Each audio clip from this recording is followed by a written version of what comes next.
కోరికంటి చందర్ ఆధ్వర్యంలో కేసీఆర్ చిత్రపటానికి పాలాభిషేకం చేశారు. ఈ సందర్భంగా బీఆర్ఎస్ శ్రేణులు సీఎం రేవంత్ రెడ్డి దిష్టిబొమ్మను దహనం చేశారు. రాష్ట్రంలోని ప్రతి ఎకరాకు సాగునీటిని అందించాలన్న లక్ష్యంతో కేసీఆర్ కాళేశ్వరం ప్రాజెక్టు నిర్మించి గోదావరిలో నీటిని నిల్వ ఉంచితే కాళేశ్వరం ప్రాజెక్టు కూలిపోతుందని అబద్దాలు ప్రచారం చేసి అధికారంలోకి వచ్చిన కాంగ్రెస్ గోదావరిని ఎడారి చేసిందని ఎద్దేవా చేశారు. కాళేశ్వరం ప్రాజెక్టుకు రిపేర్ చేయకుండా 15 నెలలుగా కాలయాపన చేస్తూ రైతులను ఇబ్బందులకు గురి చేస్తున్నారని బీఆర్ఎస్ నాయకులు ఆరోపించారు. ఇప్పటికైనా కాంగ్రెస్ ప్రభుత్వం కాళేశ్వరం ప్రాజెక్టు లోపాలను సరిచేసి ఎల్లంపల్లి ప్రాజెక్టులోకి నీటిని ఎత్తిపోసి మిడ్మానేరు ద్వారా ప్రతి ఎకరాకు సాగునీరు అందించే చర్యలు చేపట్టాలని కోరికంటి చందర్ డిమాండ్ చేశారు.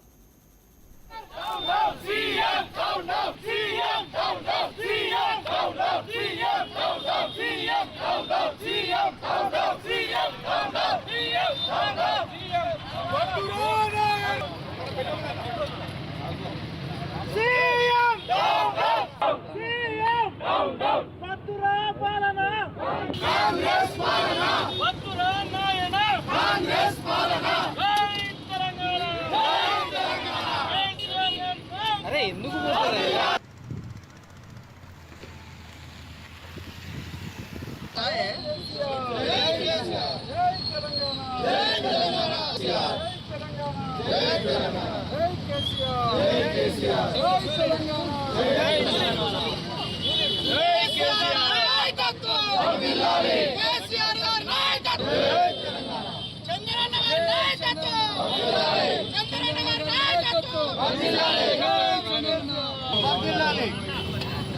ఈరోజు రామగుండం నియోజకవర్గంలో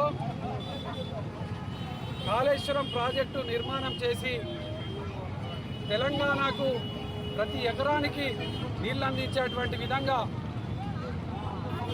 మిషన్ కాకతీయ నుండి మొదలుకొని ప్రతి ఎకరానికి నీళ్ళు అందించే విధంగా కృషి చేసినటువంటి కేసీఆర్ గారికి ఇలా పాలాభిషేకం చేయడం జరిగింది. అదేవిధంగా ఆ గోదావరిని ఎండబెట్టినటువంటి రేవంత్ రెడ్డి దిష్టిబొమ్మ ఇలా దగ్ధం చేయడం జరిగింది. కేసీఆర్ గారు ముఖ్యమంత్రిగా ఉన్నప్పుడు ఇదే గోదావరిలో పడవల పోటీలు పెట్టినాం.